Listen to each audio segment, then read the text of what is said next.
Hello guys, ആട് 3 review. First of all, ഈ video കണ്ടുകൊണ്ടിരിക്കുന്ന എല്ലാവരോടും ഉള്ളിന്റെ ഉള്ളിൽ നിന്ന് ഒരു നന്ദി പറഞ്ഞുകൊണ്ട് ഞാൻ ആരംഭിക്കുന്നു. ആട് 3 ഫസ്റ്റ് എനിക്ക് പറയാനുള്ളത്, എനിക്ക് വർക്കായി.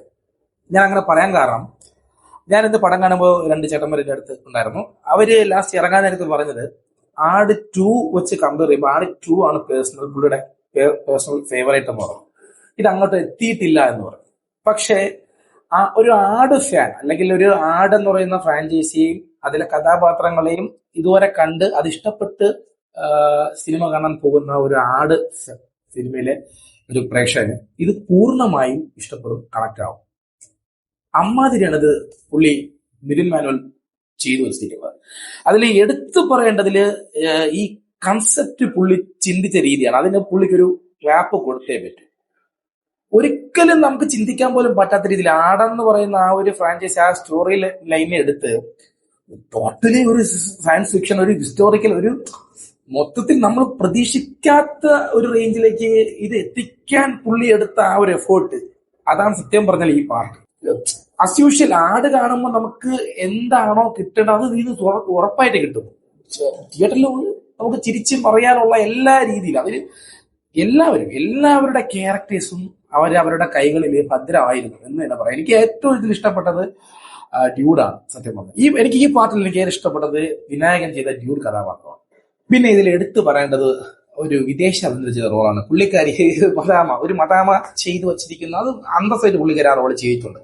പിന്നെ ഈ ലോജിക്കും ഉണ്ടൊക്കെ നോക്കുന്നവര് ഇത് പോയി കാണാതിരിക്കുന്നതായിരിക്കും നല്ലത്. അങ്ങനെയൊക്കെ പോയി കണ്ട് വിലയിരുത്തി പടം കാണുന്നവര് ഈ പടം പോയി കണ്ടാൽ ചിലപ്പം അവർക്ക് പിടിച്ചില്ലെന്നൊക്കെ വരും.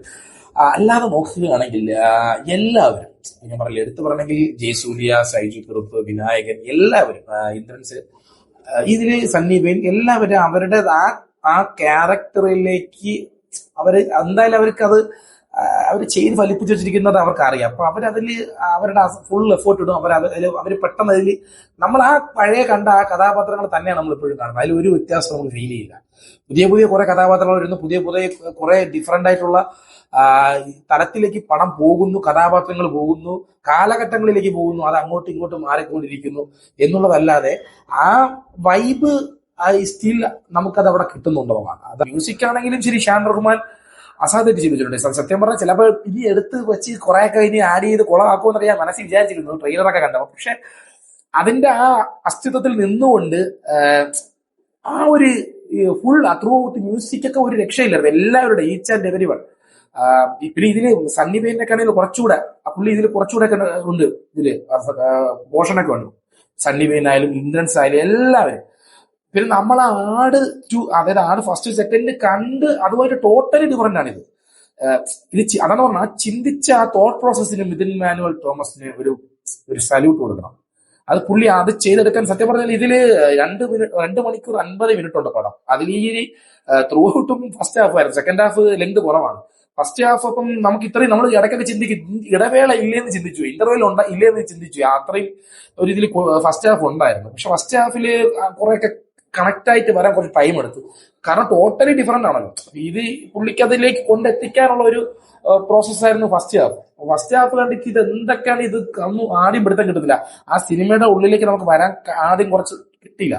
പക്ഷെ സെക്കൻഡ് ഹാഫ്, അതായത് ഫസ്റ്റ് ഹാഫ് കഴിഞ്ഞ് സെക്കൻഡ് ഹാഫ് ഒക്കെ, ഫസ്റ്റ് ഹാഫില് പിന്നീട് പടം കയറുന്നുണ്ട്. സെക്കൻഡ് ഹാഫ് ഒരു ഗ്രോത്ത്, അത് പടം അപ്പോഴാണ് നമുക്ക് സെക്കൻഡ് ഹാഫ് പകുതിയാകുമ്പോൾ നമുക്ക് മനസ്സിലാവും അടുത്ത എന്താണെങ്കിലും എത്തില്ലെന്നൊക്കെ മനസ്സിലാവും.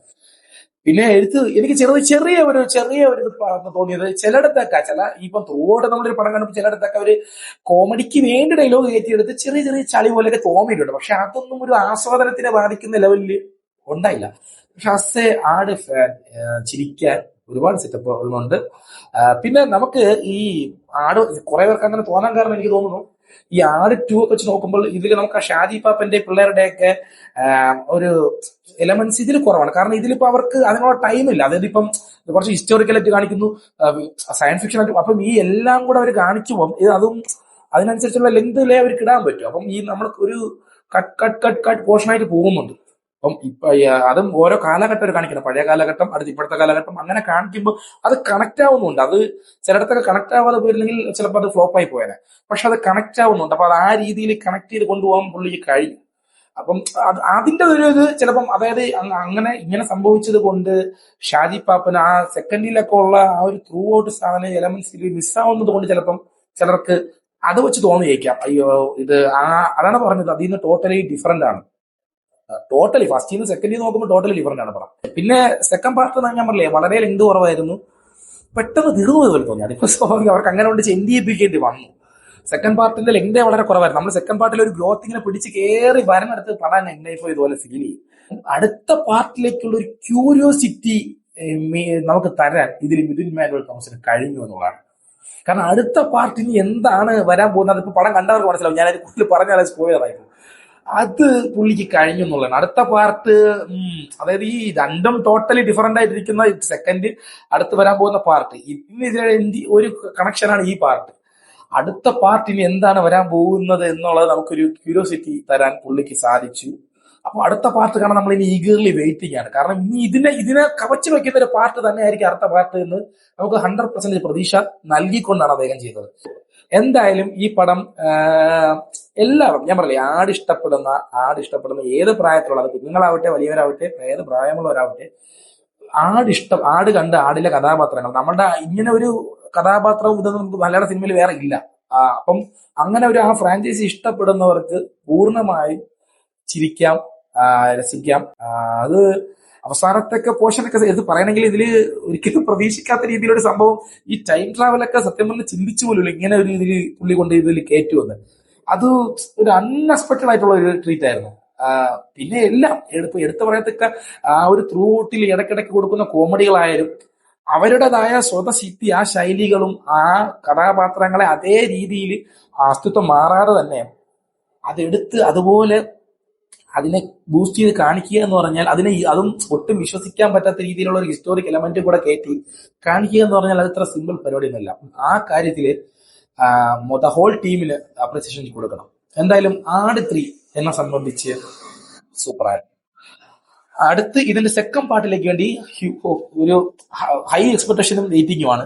അതിനി അടുത്ത് വരുമ്പോൾ നമുക്ക് കണ്ടറിയാം. എന്തായാലും എനിവേ ഇതാണ് എന്റെ റിവ്യൂ. ഇനി ഓരോരുത്തർക്കും അവരുടേതായ അഭിപ്രായങ്ങൾ കാണാം, ഓരോരുത്തർക്കും കണക്ട് ആവുന്ന രീതികളും വ്യത്യസ്തമായിരിക്കും. പക്ഷെ നിങ്ങൾക്ക് ധൈര്യമായിട്ട് പോയി പടം കാണാം, എൻജോയ് ചെയ്യാം. നമ്മുടെ ഷാജി പാപ്പനെയും അറക്കൽ അബുവിനെയും സാത്താൻ സേവിയറിനെയും ശശി ആശാനെയും എല്ലാവരുടെയും ഇപ്പം അവരുടേതായ ആ ഒരു വൈബില് മറ്റു നമ്മൾ ഒരിക്കൽ പോലും ചിന്തിക്കാൻ പറ്റാത്ത കുറച്ച് കാര്യങ്ങളും ചേർന്ന് വരുന്ന ഒരു എന്റർടൈൻമെന്റ് എന്ന് തന്നെ പറയാം. ആടിന് നമുക്ക് അങ്ങനെ പറയാനേ പറ്റുള്ളൂ. എന്റർടൈൻമെന്റ് മൂവി ചെന്ന് സന്തോഷത്തോടെ കാണാൻ പറ്റിയ, ഫാമിലി ആയിട്ടായാലും എങ്ങനെയായാലും കാണാൻ പറ്റിയ, സന്തോഷത്തോടെ കാണാൻ പറ്റിയൊരു പടം. എന്തായാലും thanks for watching my review. അടുത്ത ഒരു ചിത്രത്തിന്റെ റിവ്യൂമായി നിങ്ങളെ സന്ധിക്കും വരയ്ക്കും വണക്കം.